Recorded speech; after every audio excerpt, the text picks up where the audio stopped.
Love Radio.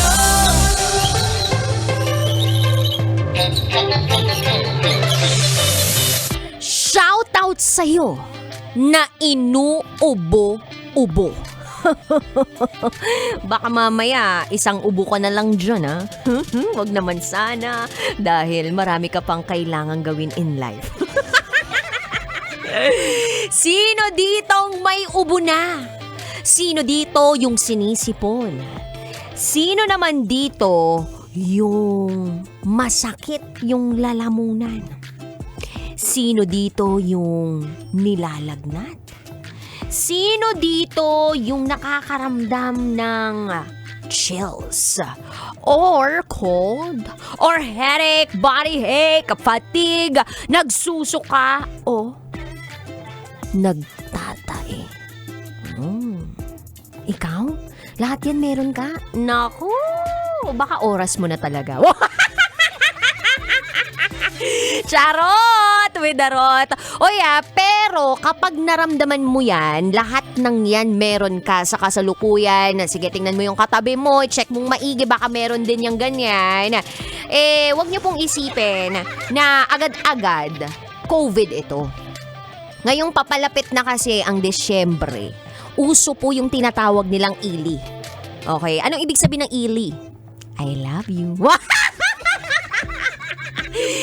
Hindi yun. To naman. Charot, with the rot lang. Ili, ang ibig sabihin po niyan ay influenza-like illness.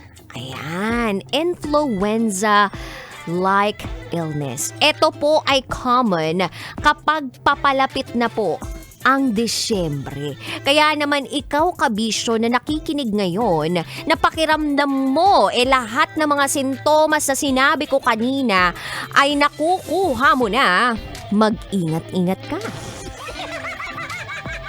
Or hindi ka na pala makakapag-ingat kasi nandyan na yan. Kailangan mo na lang talagang ayusin at alagaan ang iyong sarili. Pero sabi nga nila, kung sakaling wala ka pa niyan, eto ang kailangan mong pakatandaan. So sabi ng DOH, eto ang mga dapat mong gawin.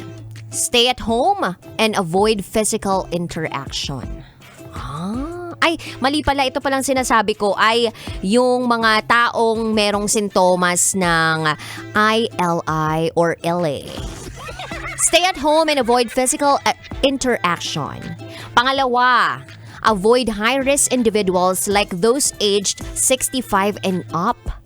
Tsaka yung mga tao may comorbidities, yung mga buntis at yung mga bata na ang edad 4 years old and below. Tapos, pwede ka rin uminom ng gamot like paracetamol, get plenty of rest, and drink plenty of water and eat healthy food, kabisyo. So, sa mga nakaka-experience na po ng sintomas ng LA, ang kailangan nyo pong gawin ay magpahinga.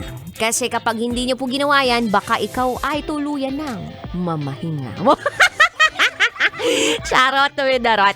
Anyway, para naman sa'yo, kabisyo, na hindi pa nagkakaroon ng mga sintomas na yan, na talagang gusto na healthy siya ngayong malapit na ang Kapaskuhan, eto po ang sabi ng DOH para ma-avoid mo ang ili na yan. Una, you have to be vaccinated against the flu. Pwede ka rin umiwas sa mga matataong lugar. Pwede ka rin magsuot ng face mask, lalong-lalo na kung nasa labas ka. At syempre, kapag merong kang nakikita at nararamdaman o naaamoy na talagang umihatching, ano yun? Umaatching, o nag-i-sneeze, o umuubo, please, lumayo na sa kanila. And of course, ensuring enough airflow and ventilation kapag pumupunta ka sa mga pribadong lugar. At you have to sanitize your hands frequently. So, kabisyo, napakahalaga ng pag-aalaga sa sarili para hindi ka makakuha ng virus o ng sakit. Okay? Diba? Paingat-ingat pa tayo pero sa isang tao lang naman pala tayo makakuha ng sakit. Ibang hugot pala yun. Charot! Uy, darot. Anyway, kabisyo, 3 to 5 p.m. tayo magkakasama ngayong araw na ito at siya kapiling ang babaeng naniniwalang hindi man ako palaging may pera.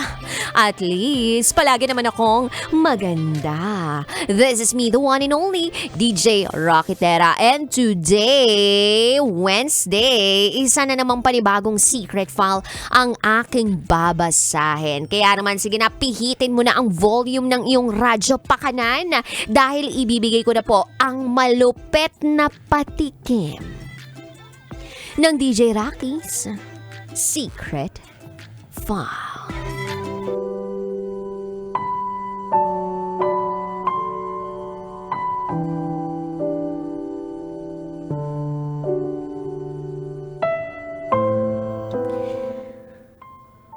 Namimiss pa rin kita hanggang ngayon. Ay, oo naman. Yan ang pinakamalupit na issue. Yung, I miss you. Uy, sana po wala pa magsabi na palitan nyo na yan, DJ na yan. Ang corny.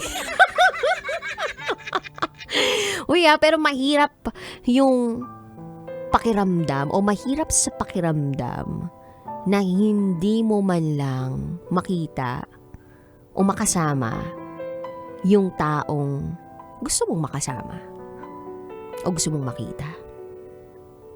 Yung hindi mo na siya makakasama. Mahalikan, may yakap. Yung panghabang buhay, yung pagkamis mo dun sa taong yun. I think nangyayari talaga yun sa totoong buhay. Yung kahit lumipas pa ang maraming taon